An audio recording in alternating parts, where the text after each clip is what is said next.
예, 한판 승부 이번 순서는요. 라디오로 듣는 최고의 논쟁 한판 썰전 시간이 되겠습니다. 오늘은 더불어민주당이 추진하는 개혁 과제 중 하나인 언론개혁 문제를 짚어볼 텐데 최근 민주당이 7월 임시국회 회기 내에 그러니까 8월 25일 통과를 목표로 언론개혁 법안을 처리하겠다라는 의지를 표명하면서 언론계와 또 야당의 반발이 커지고 있는 상황입니다. 그래서 오늘 한판 썰전에서 관련 내용을 좀 짚어보겠습니다. 자, 오늘 토론을 위해서 먼저 더불어민주당 미디어개혁 특위에서 활동하고 계시는 김남국 의원 나오셨습니다. 어서 오십시오. 네, 안녕하세요. 살고 싶은 도시 생생도시 안산 단원을 김남국입니다. 예. 그리고 정치권의 언론개혁안에 우려를 표하고 있는 언론계 대표로 윤창현 언론노조 위원장이 나오셨습니다. 네, 안녕하십니까. 예. 자, 본격적인 좀 토론에 들어가기 앞서서 또 김남국 의원님이 오랜만에 저희 방송에 나와주셔서 좀 여쭤보겠습니다. 이재명 캠프 수행실장이기도 하셔서 드리는 질문인데 요즘 민주당 당내 경선 너무 싸우시는 거 아닙니까? 네, 조금 이제 과열되는 측면이 있어서 뭐 당내 민주당을 사랑하시는 민주당원이나 네. 또 민주당 경선을 바라보시는 많은 국민들께서 우려하는 시각이 충분히 있는 것을 잘 알고 있고요. 예. 그래서 이제 내일 오전 8시에 저희가 네거티브를 좀 자제하자라는 측면에서 서약식을 좀 준비하고 있습니다. 다만 네거티브를 또 자제하는 측면도 있지만 또 그런 측면과 동시에 또 검증을 또 철저히 해야 된다라는 그런 또 지적이 있어서 어디서 어디까지를 네거티브로 보고 또 어디는 또 해서는 안 되냐라는 그 선을 지키는 게 참 쉽지가 않은데 어려움이 좀 있는 것 같습니다. 그럼 내일 8시부로 그냥 정책 얘기만 하는 겁니까? 과연 그렇게 될까요?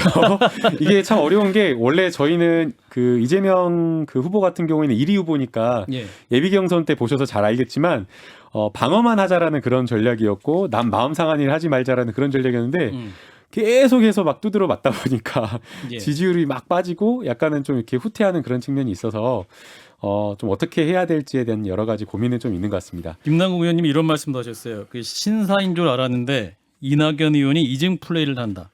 왜 그렇게 보신 겁니까? 이제 그게 이런 부분이었던 것 같아요. 그러니까 이 이중 플레이라고 하는 것은 제가 처음 쓴 단어는 아니고요.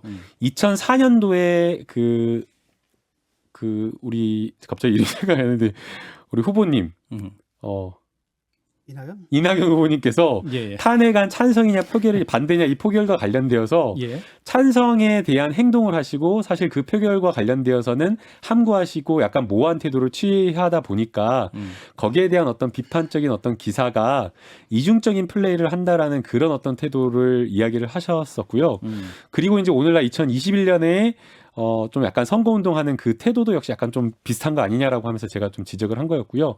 왜냐면은, 네거티브 하지 말고 정책선거 치르자라고 하면서 막 네거티브 하는 그 여러 가지 공격을 하고 막 이미 다 공격을 다 한 다음에 완료해가지고 많이 때린 다음에 네거티브 하지 말자 떡떡 선언하고 그 다음에 또 막 때린 다음에 아니야 역시 또 네거티브 하지 말자 이렇게 하다 보니까 약간 좀 이중 플레이 아닌가라는 그런 생각이 들더라고요. 예.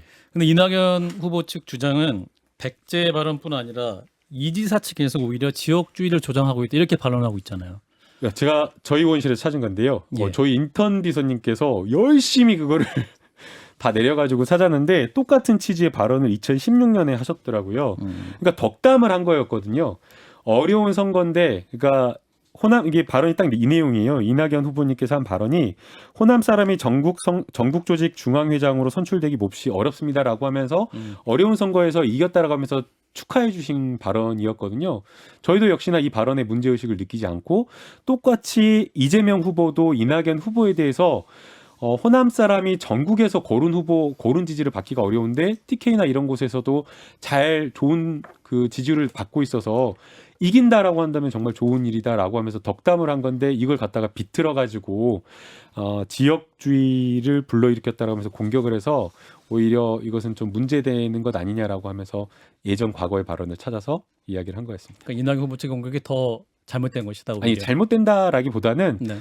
비슷한 취지의 덕담을 했는데 이 발언을 문제 삼는 것 자체가 결국에는 지역주의 그 감정을 선거에 이용하려고 하는 것 아니냐라는 예. 비판을 한 겁니다. 예, 두 패널을 어떻게 보고 계시는지 진중권 작가님, 민주당의 이 경선 상황에 대해서 한 말씀 해주시면. 할 말이 없습니다. 이 사안에 대해서 근데 이재명 지사의 발언이 애초에 좀 적절하지 않은 부분은 있었어요. 그러니까 백제 발언. 예, 그 표면적 의미와 심층적 의미가 있거든요. 근데 표면적 의미는 굉장히 덕담을 하는 것 같은데 심층적 의미는 결국은 그 전국적 확장성을 가지는 후보는 나밖에 없지 않느냐. 그 이낙연 후보 같은 경우는 좀 호남에 갇혀 있는 게 아니냐라는 게 밑에 지금 깔려 있는 건 사실이거든요. 그래서 그게 또 명시적인 언급은 아니기에 또 그걸 또 지역주의로 뭐라 하는 것도 좀 지나치지만은 애초에 그 잘못은 이재명 지사가 했다고 저는 봐요. 예. 그 얘기는 여기서 마치고요. 그 조국 전 장관의 딸 조민 씨 동창의 진술 번복 이 부분 관련해서 의원님이 윤석열 전 총장이 사과를 해야 된다 이런 말씀하셨어요. 어떤 네. 취지입니까? 이것도 저는 페어플레이 위반이라고 생각이 되는데 예. 이거 다 현안 질의가 원래 없었는데 언론 개혁과 관련된 이야기를 묻는다고 해놓고 아, 예. 갑자기 막 다 현안 질의로 언론 개혁의 필요성을 몸소 입증하시는. 예, 요거 아니 정치인이 아무데서나 대답할 수 있으면 되지 뭐 걱정이세요. 뭐 예. 오히려 물어봐 주시기를 하는 바람이었고요. 일부에 예. 오면서 일부에 올 걸 그랬다는 생각도 들었는데요. 오늘 SNS에 올리셨길래 마침 오신 예, 김에 맞습니다. 여쭤봤습니다. 바쁘시잖아요. 사실은 그런 이야기가 나오기도 어렵고 그런 이야기가 나올 줄 몰랐는데 당시에 고등학생으로 세미나에 참석했던 그리고 수사를 받았던 그분이 이 수사에 대해서 결국에는 정권이 연장된 거를 바라지 않는 사람들이 그런 목적에서 수사를 한 것이 아니냐라는 그런 것까지 이렇게 썼더라고요. 그것은 굉장히 시사하는 바가 크다라고 생각이 들고요.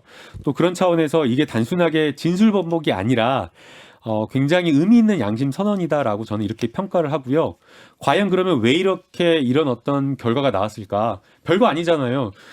참석했냐 참석하지 않았냐라고 하는 그런 어떤 단순한 진술이고 친구에 대해서 평범하게 아주 솔직한 진술을 할 수 있는데도 불구하고 이런 어떤 잘못된 진술이 나올 수 있었던 것은 결국에는 그 당시에 수사팀에 과잉된 수사권 남용과 목적 자체가 결국에는 처음에 시작부터가 잘못되었기 때문에 그런 것이 아닌가라는 생각이 들어서 약간 그런 취지의 글을 좀 썼습니다. 사실은 없고 그냥 그분의 해석인 거죠. 그리고 그분의 해석이다라는 게 민주당에서 늘창 또 조국 전 장관이 늘창 얘기해왔던 그 검찰 음모론 이거든요. 그래서 법정에서 본 사실은 사실 변화된 게 하나도 없어요. 그러니까 양심 선언이라고 보기에는 좀 과도한 해석을 불러일으키시는 거고 이런 식으로 이 조국 랠리를 계속 끌고 가는 게 이재명 지사한테 도움이 될 거라고 보세요?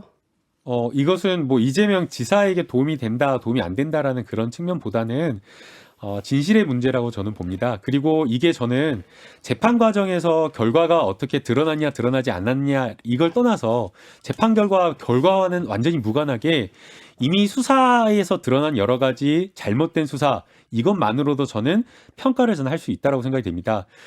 진중호 교수님께서는 표창장 위조가 굉장히 중요한 문제다라고 말씀을 하셨는데 위조 문제 이전에 표창장 수수를 해가지고 기소를 했잖아요. 그런데 처음에 기소를 했다라고 하는 그 표창장 위조의 공소 사실이 전부 다 틀렸습니다. 사문서 위조라고 한다면 기본적으로 중요하다라고 하는 사문서 위조의 방법이라든지 위조의 목적, 내용 이런 것도 넘어가는데 다 틀린 겁니다. 이 얘기를 좀 듣고 있어야 되나요? 아니 그러니까 수사를 그렇게 철저하게 대대적인 수사를 했는데도 엉뚱한 사실로 기소를 했다라는 것 자체가 법원에서 예, 판결이 나왔거든요. 수사 그 자체가 목적이 잘못되었다라는 걸 법원에서 의도한 일단 거기 판결이 때문에. 나왔고 증거에 의해서 모든 증거에 의해서 위조라는 판단이 내려졌습니다. 법원에서. 그렇다면 검찰의 기소가 옳았다는 얘기잖아요.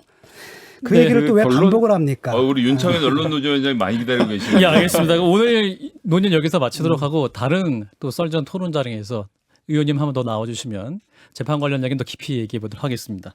자, 한판 썰전 언론개혁 이슈 토론으로 본격적으로 넘어갑니다.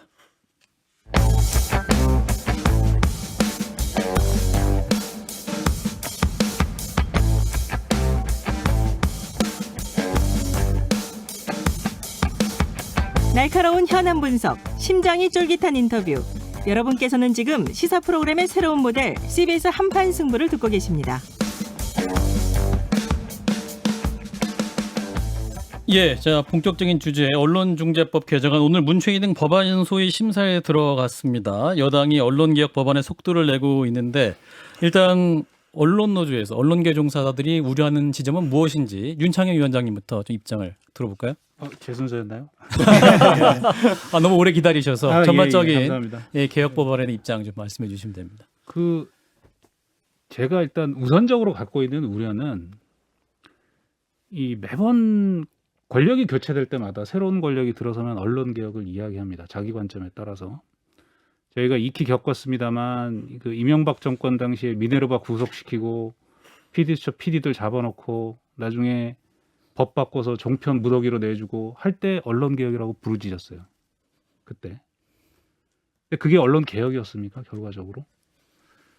그리고 민주당이 이제 촛불혁명 이후에 집권을 하고 우리 문재인 대통령께서 당시 후보 시절이었죠. 2017년 4월에 제 언론 노동자들하고 정책 협약을 통해서 그 언론 장악의 통로로 사용돼 왔던 공영방송.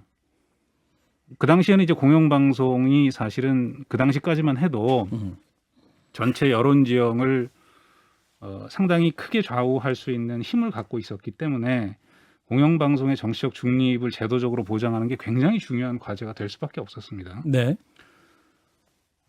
그런데 이 문제가 지금 임기 말인 지금 시점까지 전혀 제도적으로 진척되지 않고 있고 어느 순간 언론개혁의 과제가 갑자기 이 징벌적 손배제 논의로 집중돼 버렸습니다. 네. 그러니까 이게 저는 이렇게 한국 사회에서 한국뿐만 아니라 사실은 권력이 존재하고 언론이 존재하는 모든 나라에서는 사실 정치와 언론과의 관계를 어떻게 설정할 것인가가 개혁의 핵심 과제가 될 수밖에 없습니다. 네네. 근데 이 부분에 대한 논의는 뒷전으로 완전히 밀리고 갑자기 징벌적 손배제 논의 사실은 갑자기는 아니에요. 수십 년 전부터 논의는 징벌적 있었죠. 손배제를 도입할 것인가에 대한 논의는 있었는데 왜 지금 이 시점에 갑자기 징벌적 손배제 논의가 돌출적으로 등장을 해서 진행이 되고 있느냐 하는 부분입니다. 저희는 조금 이따 말씀드릴까요? 알겠습니다. 네. 예, 요 말씀 듣고 자 김남국 의원님 왜 지금 정권 말기에 언론개혁 입법 과제를 내놨고 또 징벌적 손해배상제까지 얘기를 하게 되는지 왜 지금인가 답변해 주세요. 오히려 왜 이제서야인가라는 답변을 드려야 될 것 같습니다. 예. 사실은 질문이 그거죠. 개혁 과제가 여러 가지 것들이 있었는데 그러한 개혁 과제를 정권 초기에 하지 못하고 왜 지금까지 미루다가 정권 말에 와서야 이제서야 하는가라는 부분에 대해서 국민에게 송구하게 생각하는 게 맞다라고 보이고요.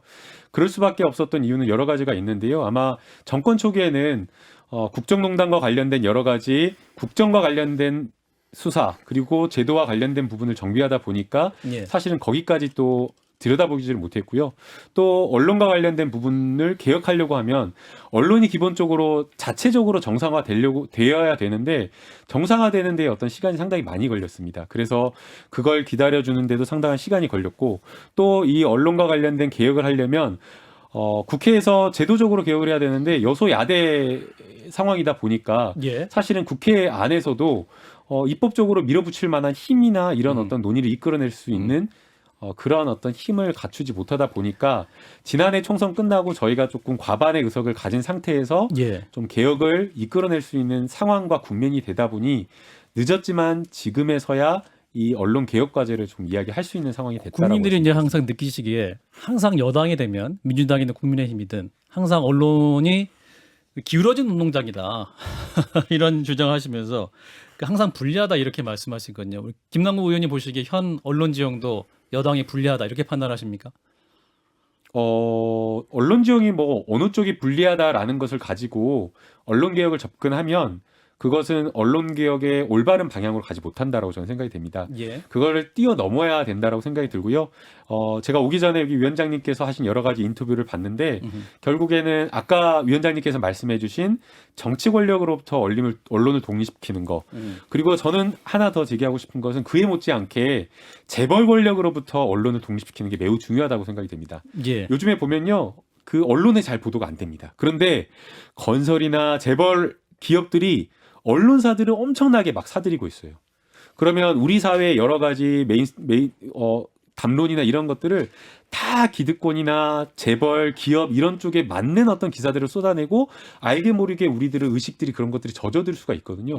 그래서 저는 정치의 독립 못지않게 언론이 이런 어떤 재벌 권력으로부터 기업으로부터 또 독립하는 것도 매우 중요하기 때문에 그런 부분에 대한 관심도 함께 가야 된다라고 좀 보고 있습니다. 예, 자 민주당이 낸 언론개혁법안 총 3개입니다. 언론중재법, 징벌적 손해배상을 주요 내용으로 하고 있고 미디어 바우처법, 그 기존 ABC 협회 부수 대신에 미디어 바우처를 통해서 언론의 영향력을 평가해서 국민들이 마음에 드는 언론사에 주면 정부 광고 집행된다는 내용이고 신문법 포털의 뉴스 편집 금지를 주요 골조를 합니다.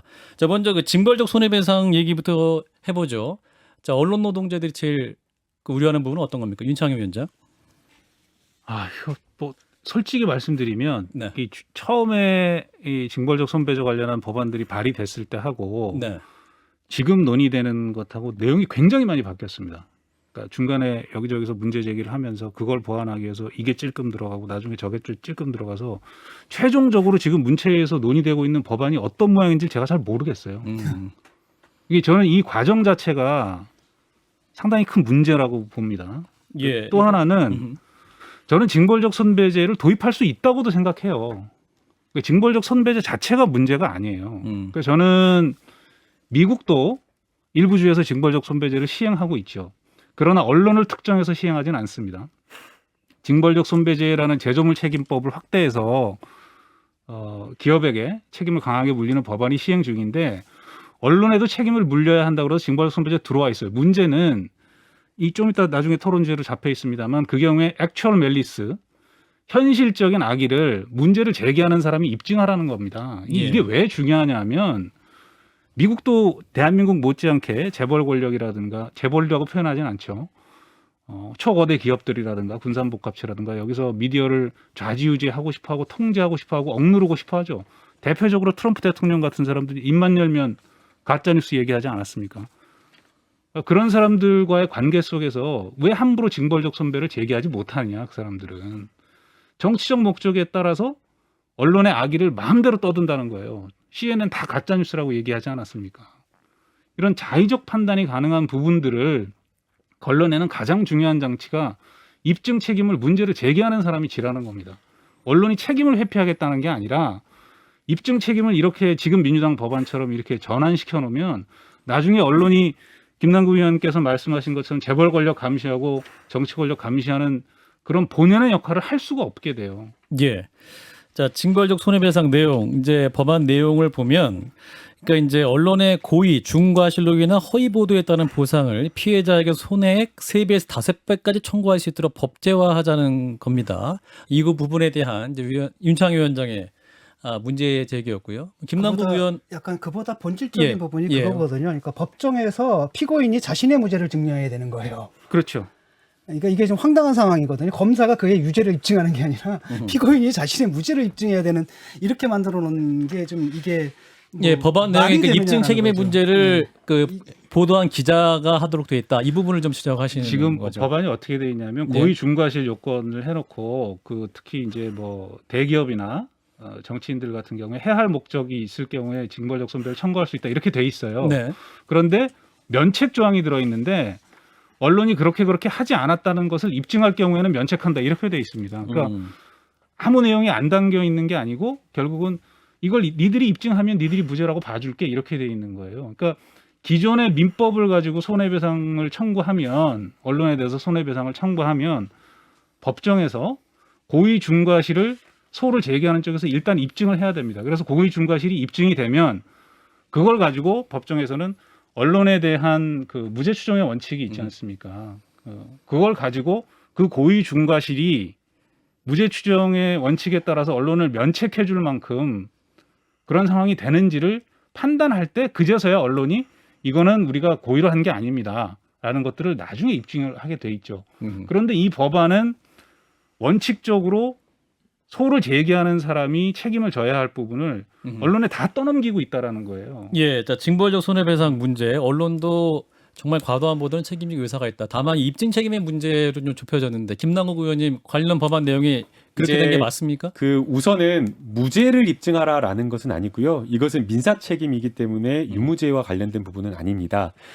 그리고 입증 책임의 전환을 시켰다라고 해서 어떻게 입증 책임을 전환시킬 수가 있느냐라고 하면서 이거는 부당하다라고 하는 것은 저는 아니라고 봅니다.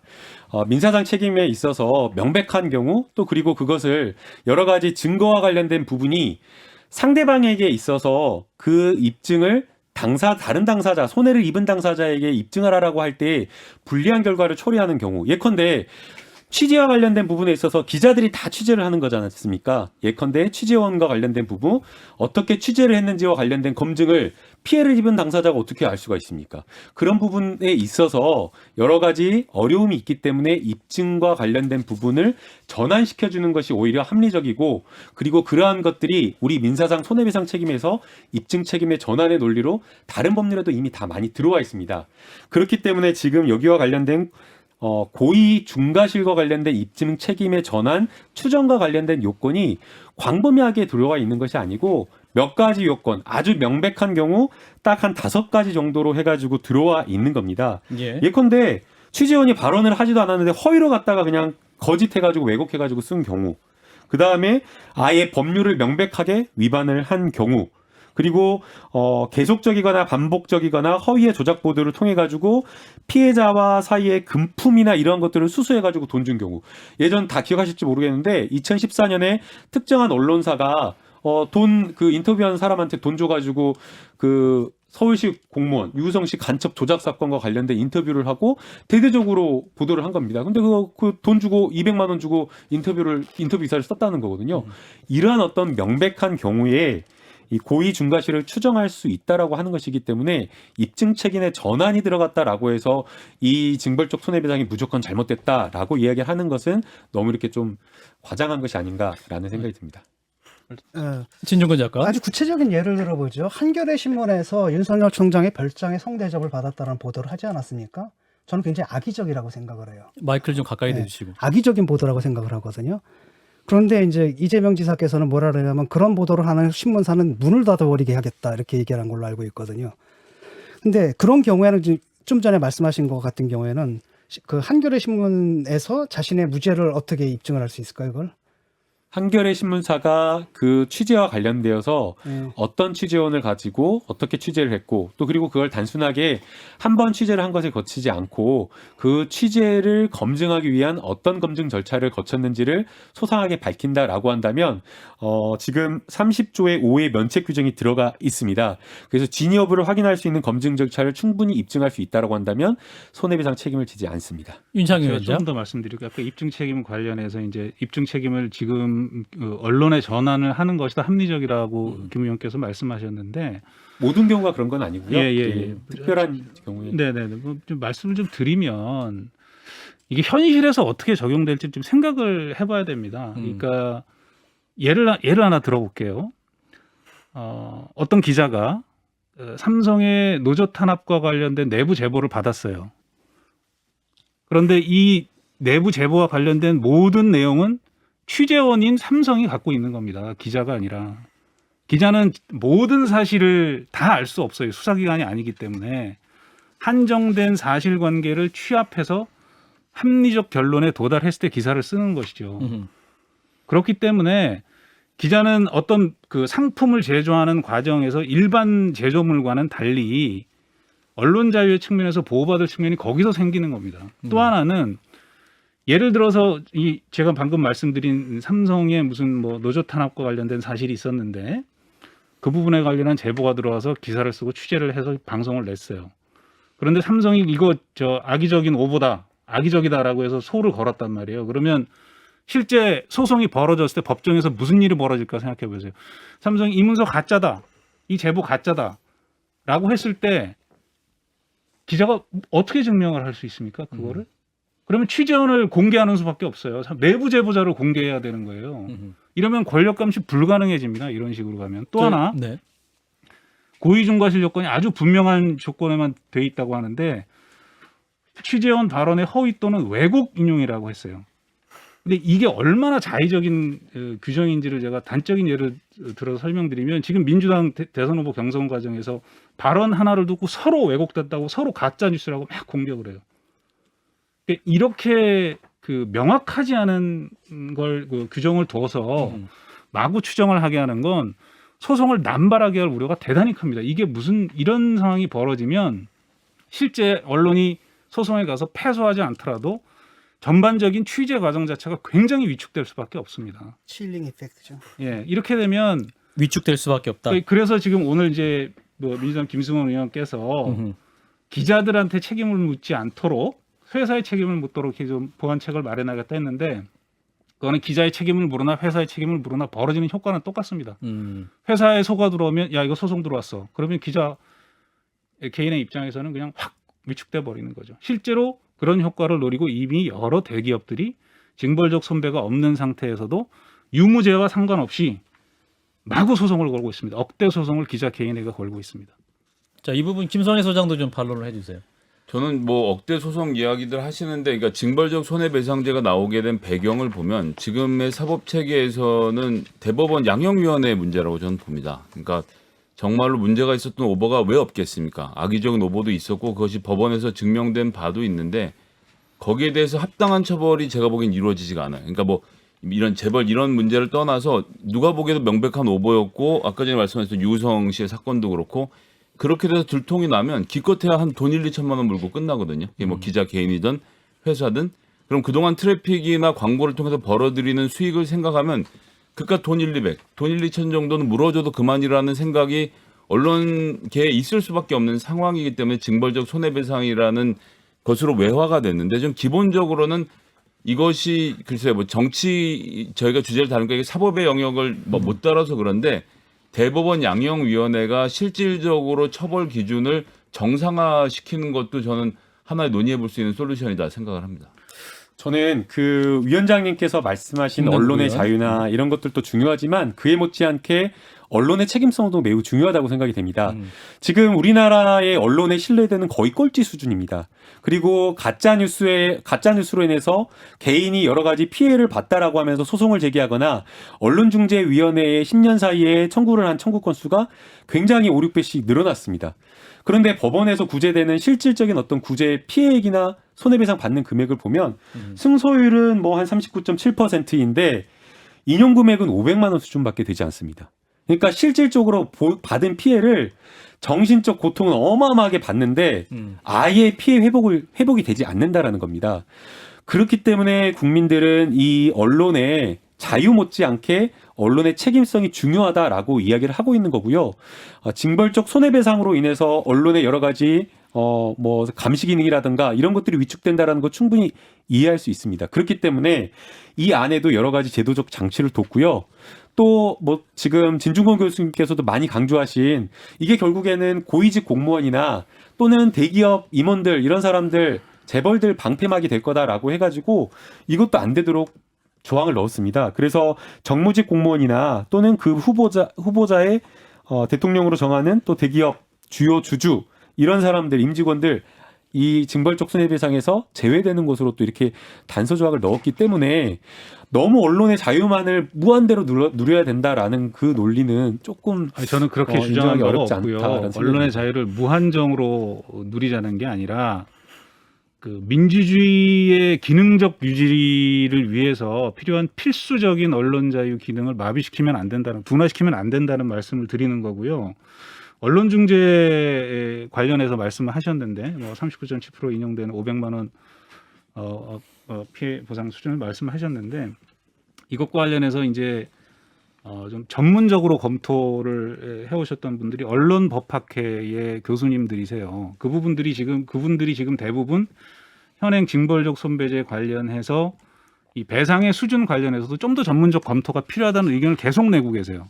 지금 이대로 가면 안 된다라고. 그 말씀은 뭐냐면 이 너무 적게 보상되는 것 아니냐라는 것 자체도 한 번은 되돌아봐야 된다는 거예요. 뭐냐면 그만큼 오히려 남소의 가능성이 지금 높아지면서 애초부터 언론 중재의 대상이 되지 않는 것들을 언론에 대해서 마구잡이로 문제 제기하는 측면도 있다라는 거예요. 일각에서는. 그래서 저는 이걸 막 강조해서 주장하고 싶지는 않습니다만 지금 현재 추진되고 있는 이 징벌적 손배제 논의가 과연 민주주의의 핵심 기능으로서의 언론 자유와 이 최근에 특히 SNS를 포함해서 개인 1인 미디어들이 폭발적으로 늘어나면서 따라서 늘어나는 허위 조작 정보의 양이 어마어마합니다. 사실은 이게 소위 레거시 미디어라고 불리는 전통적인 보도 매체에서 가짜뉴스, 소위 말하는 가짜뉴스, 저는 그 표현을 좋아하지 않습니다만 허위 조작 정보를 대량 생산하는 게 아니에요.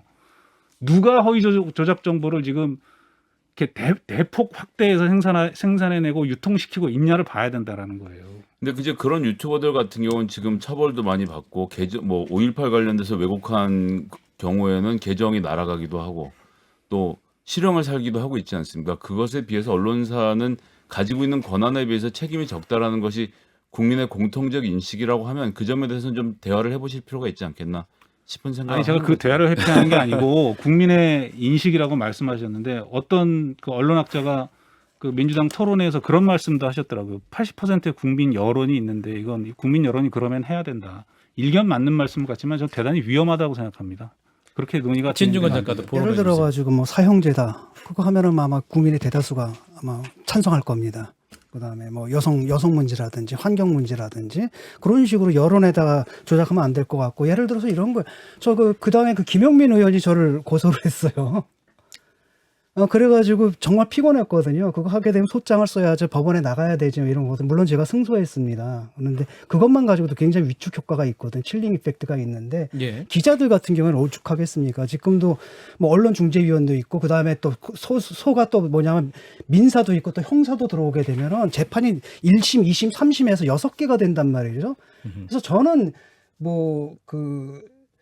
이것 자체가 사실은 뭐 징벌적 손해배상자를 하려면 형사를 없앤다라든지 뭐 이런 방식으로 나가야지 이미 다 있고 그다음에 그걸로 인해 가지고 굉장히 그걸 당하고 있는데 진작은 정말 죄송한데 웃기려고 하는 얘기긴 한데 진 작가님 위축됐다는 얼굴은 좀 아니시라서 좀 감사할 필요가 있지 않겠나.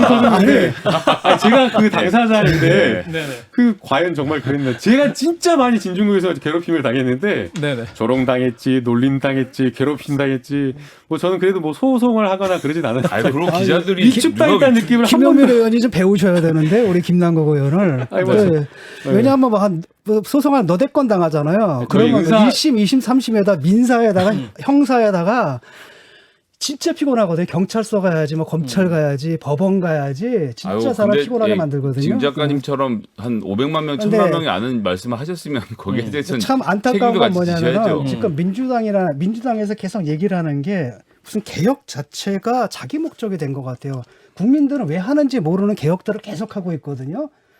한때는 국민들이 공감했는데 어느 순간에 왜 하는지 모르게 되는 검찰 개혁이 있었고 이거 끝나니까 또 언론 개혁 또 얘기하거든요. 그 바탕에 뭐가 깨어있냐면은 솔직히 이거 인정을 해야 되거든요. 자기들은 잘못한 게 없다라는 거예요.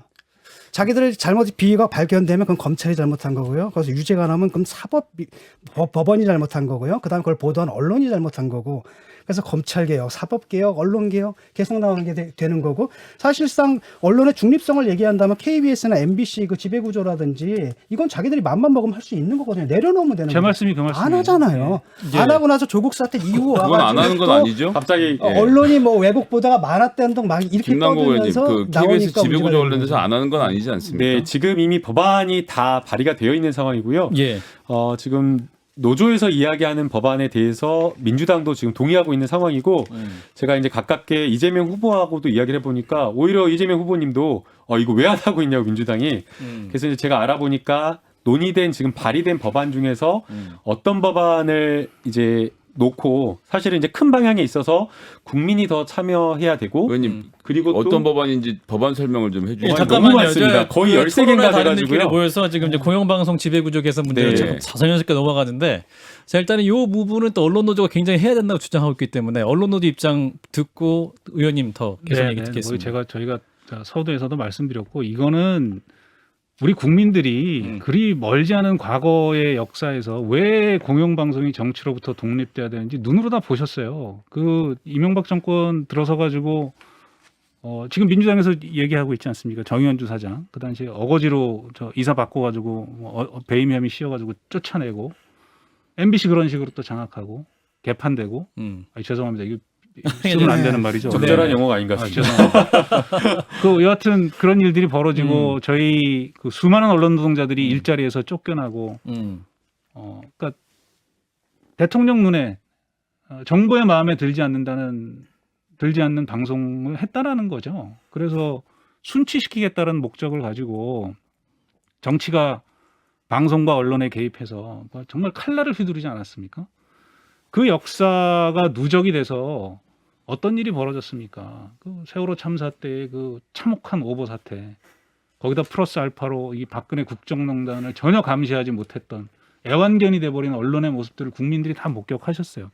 그리고 문재인 정부가 들어서고 나서 적어도 스스로 촛불 정부라고 자임을 하는 정부 아래서는 적어도 이 문제 정도는 풀리겠구나라는 많은 언론인들의 기대가 있었고 국민적인 공감대도 저는 여전히 있다고 생각합니다. 여론조사하면 징벌적 손배제 80% 찬성 나온다 그러는데 이거 90% 찬성 나옵니다. 여론조사하면. 지배구조 개선 문제에 네. 대해서 예. 그러니까 이런 문제를 그 처음에 이제 뭐 이제 여소야대 상황 이런 것들을 설명하셨지만 지난해에 180석에 가까운 의석을 점유하고 난 뒤에 언론 시민 사회에서 이런 문제들을 종합적으로 풀기 위해서 미디어 혁신 기구 좀 만들자라고 그렇게 얘기를 했습니다. 아무것도 안 했어요. 예. 지금까지 안 하고 있고. 그리고 지금 송영길 대표께서 6월 국회 그 개원 연설 할 때 기득권 내려놓고 국민들에게 돌려드리겠다. 6월 안에 처리하겠다. 지금 7월 말입니다. 지금 징벌적 손배와 출발점이 비슷했던 공영방송 지배구조 개선 논의는 이만큼 쳐져 있는데 징벌적 손배 논의는 여기까지가 있어요.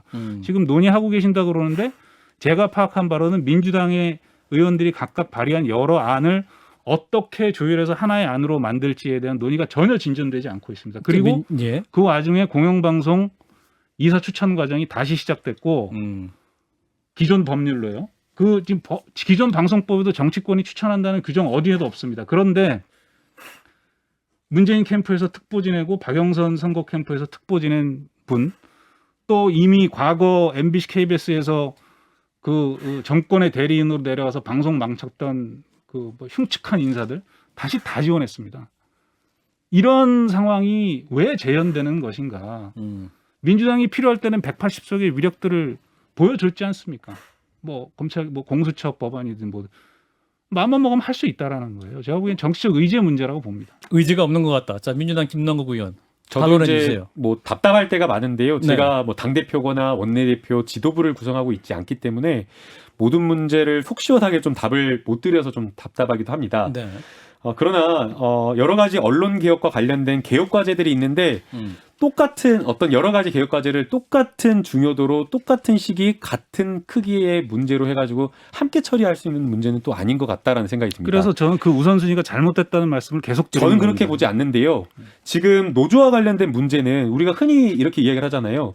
수술을 할 때도 환자가 수술을 받을 수 있는 준비가 되어 있어야 된다. 건강한 체력이 있어야지 수술할 수 있다라고 이야기를 하는데 예. 과연 2, 3년 전에 2017년, 2018년에 노조가 아니라 각 언론사들이 그럴 준비가 되어 있었는가라는 거를 돌이켜보면 저는 아니라고 저는 생각이 듭니다. 각 완전히 지금 아노미 상태였잖아요, 내부가. 그 상황에서 지배구조 개선을 했을 때 각 언론사에서 건강한 경영지를 구성하고 그 내부의 여러 가지 문제를 해결할 수 있는 그런 어떤 기초 체력이 네네. 있었느냐? 네. 저는 아니라고 보고요. 그리고 정부도 역시나 마찬가지로 그 당시에 언론 개혁 과제를 밀어붙일 여력이 없었습니다. 그렇기 때문에 지금 저희가 2020년 총선과 관련된 과반 의석을 차지하고 그리고 검찰 개혁과 관련된 검찰 개혁 과제를 어느 정도 중간 단계 매듭을 짓고 이제 여력이 생겼기 때문에 언론 개혁 과제로 나아가는 거지. 이게 무슨 뭐 저희가 아무 생각도 없고 뭐 안 되니까 그냥 놔두고 있었다 이렇게 비난하신 건 좀 무리라고 보이고요. 또 마찬가지로 언론 개혁 과제도 엄청 많은 겁니다. 근데 그 언론과 개혁 과제를 저희가 무슨 멀티 코어도 아닌데 그거를 동시다발적으로 다 이렇게 한다라는 것 자체가 조금 무리한 것 아닌가라는 생각이 들어서 여러 가지 사정을 좀 함께 고려해달라는 말씀을 좀 드리고 싶습니다. 그래서 그 정부 출범 초기에 이제 양대 공영방송 조합원들이 파업을 해서 사장을 이 이명박 박근혜 정권 때 낙하산 사장들을 정리하는 수습하는데 상당한 시간이 걸렸죠. 예. 알고 있습니다. 그걸 모르는 게 아니고. 그리고 문재인 정부가 이제 탄핵 이후에 갑작스러운 선거로 이 장미 대선을 통해서 집권을 하게 되면서 인수위도 없었고 하는 여러 가지 한계가 있다는 것도 압니다. 그러나 그 과정에서 검찰 개혁에 투여되는 인력이 있으면 모든 정부 인력들이 다 검찰 개혁만 하는 거 아니지 않습니까? 미디어 영역에서 할 수 있는 일들이 있지 않습니까? 그 영역에 손 놓고 있었어요, 사실은. 적어도 우리는 장악은 안 해. 우리는 선의가 있어. 근데 문제는 민주주의라는 게 선의 가지고 됩니까? 제도로서 이 역사의 후퇴를 막을 수 있는 장치들을 해나가는 게 이 민주주의의 발전을 가져오는 것이죠. 그래서 예. 공영방송 문제가 알겠습니다. 언론개혁의 전부라고 말씀드리는 게 아닙니다. 적어도 이 한국 현대 언론사에서 전체 언론 혁신의 과정에서 그 길을 막고 있는 큰 바위돌 같은 거예요. 지금 미디어가 얼마나 복잡해졌습니까? 공영방송 문제부터 정리하고 다른 이슈들로 넘어가야 된다는 거예요. 원칙적으로 말씀드리면 정치와 언론의 관계를 어떻게 정리할 것인가의 한 챕터를 끝내야 된다는 겁니다. 여기서. 예. 자, 저도 그래서 적극 공감합니다. 예. 네, 이제 민주당에서 이제 기득권을 내려놓겠다. 네. 이런 입장이죠. 그러면 지금 이제 여러 개 됐다고 하시는데, 그럼 역시 이번에 이게 바꿀 의사는 있으신 겁니까? 아 이거 국민의힘에서 반대하나요 혹시? 네, 정말 몰라서. 제가 국민의힘 의사까지는 확인을 못했고요. 위원장님 어떻습니까? 국민의힘 반대 입장입니까? 별로 그럴 입장이 아닐 것 같은데요. 저희는 그 민주당의 지연 작전을 국민의힘이 즐기고 있다고 생각합니다. 일단은 민주당의 송영길 대표님이나 확실하게 통과시키겠다라는 의지는 분명하고요. 또 미디어 특위에 들어와 있는 여러 의원님들께서도 민주당이 이런 기득권을 내려놓는 모습을 보여야 된다라는 생각은 확실합니다. 그리고 무엇보다 이게 정권이 바뀔 때마다 계속해서 언론사를 장악하려는 시도를 벌이고 그때마다 언론사의 여러 보도 기준이나 내용 이런 것들이 춤추면서 정치 편향적인 어떤 그런 보도가 돼서 문제가 많았기 때문에 이번에 그 고리를 확실하게 끊어야 된다라고 생각이 들고 그게 끊어질 때 정치도 건강해질 거라고 봅니다. 예, 근데 이번에 법안에 빠졌잖아요. 그러니까 어떤 지배구조 개선 문제가 민주당 3법안에 빠졌는데 그럼 시기적으로 저희가 진짜 호소를 드리고 싶은 게요. 예. 미디어 혁신특위가 정말 회의를 너무 많이 잡을 정도로 오늘도 뭐 3시에 잡고 막 긴급하게 잡고 일주일에 막 3번, 4번 막 이렇게 잡을 정도로 예. 엄청나게 막 전문가도 불러서 공청회하고 막 하는데도 여러 가지 현안들이 있기 때문에 아직 알겠습니다. 그 쟁점까지는 못 갔다라고 이해해 주시면 될 것 같습니다. 이어서 신문법 개정안 얘기를 좀 해보죠.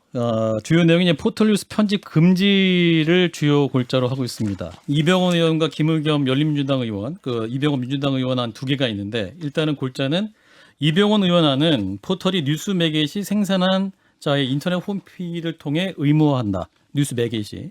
김의겸 의원안은 포털은 검색 결과나 기사를 제공하는 신문이 배열한 기사만 매개한다. 이런 안이 있습니다.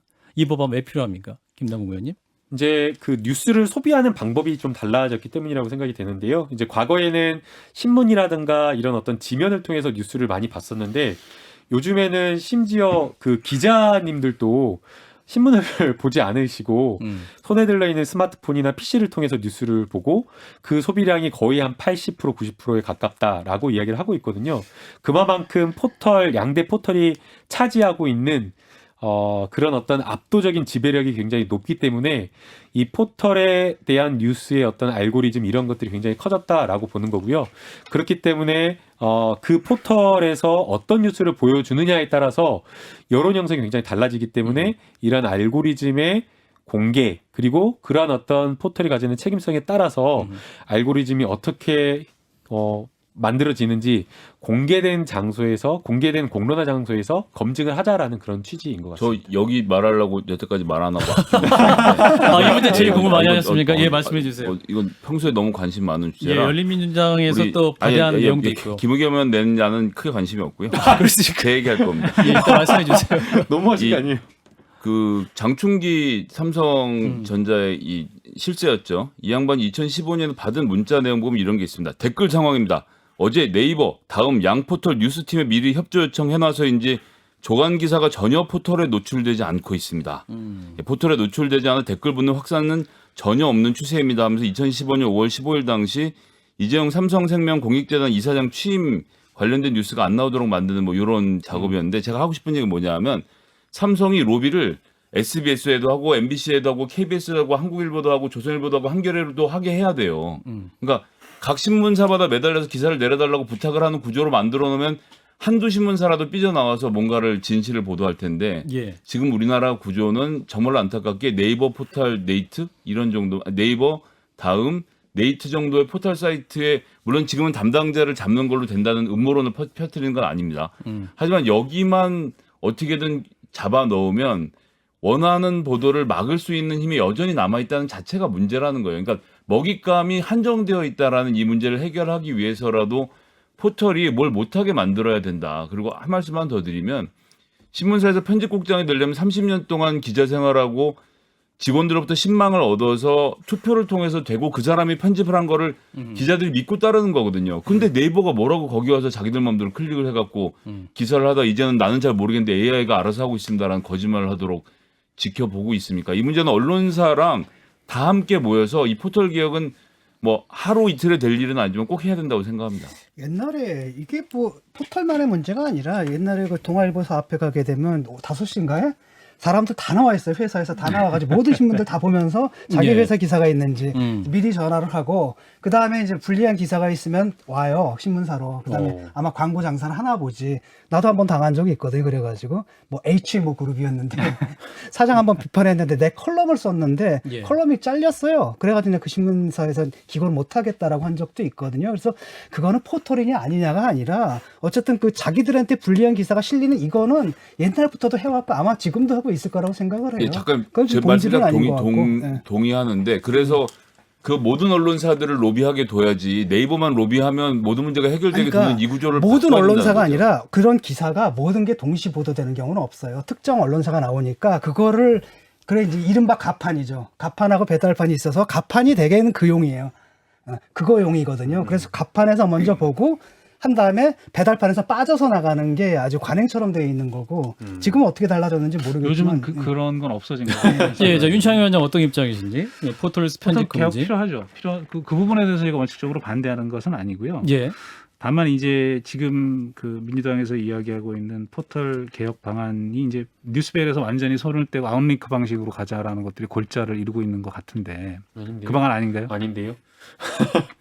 이제 그러면은 그 우리 같은 사람들은 뉴스를 봐야 되는데 네. 솔직히 말하면 포털이 굉장히 편하거든요. 뭐 네이버라든지 아니면 다음이라든지 뭐 네이트라든지 딱 가게 되면 일목요연하게 쭉 나와 있기 때문에 클릭해서 들어가기 좋은데 어떻게 변하나요? 그럼 화면이?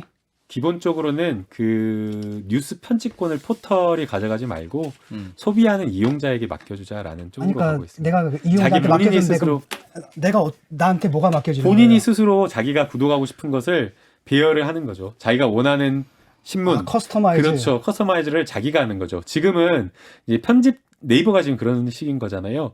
과거에는 뭐 다른 어떤 언론이나 이런 것들 보고 싶은 걸 노출해가지고 사실상 보아야 될 어떤 뉴스를 강제당하는 측면이 컸는데 그러지 말고 왜 이용자가 빠져있냐라는 거예요. 그래서 이용자가 보고 싶어하는 뉴스를 자기가 원하는 그런 어떤 근데 타일 구조에 이용자는 따라서 맞도록 내가 하자라는 원하는 거죠. 것만이 아니라 내가 원하지 않는 것도 보기를 원하거든요. 그러면 그것도 이제 할 수 있는 거죠. 그러니까 예를 들어가지고 그냥 예. 포털 사이트에서 내가 원래는 이 신문만 보는데 원하지 않는 신문사가 떠 있었을 때 그거 클릭해 들어가는 재미가 있는데 그러면 랜덤하게 그것도 신청할 수 있는 거죠. 아니, 그것도 그러니까 소비자에게 맡겨지는 지금 거죠. 그 부분에서 네. 이제 예. 문제가 뭐냐면 이제 예, 이렇게 빨리 마무리해 주세요. 그 발언은. 예. 이렇게 포털을 개편하면 시장의 불균형도 바뀌고 소비자들의 정보 선택권이 늘어날 거다라고 판단하는데 이거는 각 언론사의 디지털 대응 역량의 차이에 따라서 굉장히 심각한 또 극심한 불균형이 또 재생산될 수 있다. 예. 그런 우려가 있습니다. 지금도 그 문제는 여전히 있습니다.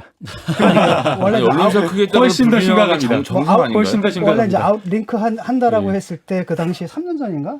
그때 그 찬성의 70개 예. 언론사 중에 선정한 게 알겠습니다. 한 개밖에 없었다고. 이제 마무리할 때 돼서요. 이제 언론 개혁 이슈 오늘 한판 썰전 함께 했습니다. 자, 각자 마무리 발언 20초씩 듣겠습니다. 먼저 김남국 의원님부터. 네, 뭐 민주당에서 만들고 있는 여러 가지 언론 개혁 법안이 무조건 완벽하다, 완전하다 이렇게 말하지는 않습니다. 그러나 언론의 어떤 건강한 언론을 만들기 위한 아주 기본적인 법안이라고 생각하고 있고요. 건강한 언론이 될 때 건강한 민주주의를 만들 수 있고 건강한 사회를 만들 수 있다고 생각하고 있습니다. 네, 윤창현 위원장. 김남국 위원님 말씀하신 부분에 원칙적으로 동의합니다만 집권 세력이 언론을 개혁하겠다라는 메시지는 굉장히 신중하게 다뤄져야 한다라는 말씀을 꼭 드리고 또 하나는 변하지 않는 언론 개혁의 우선 과제는 정치와 언론의 관계를 재정립하는 것이고 가장 중요한 언론의 독립을 강화할 수 있는 방향성이 뚜렷할 때 개혁이 성공할 수 있다고 생각합니다. 네, 여기까지 말씀 듣겠습니다. 더불어민주당 김남국 의원, 언론노조 윤창현 위원장이었습니다. 두 분 고맙습니다. 감사합니다. 네, 감사합니다.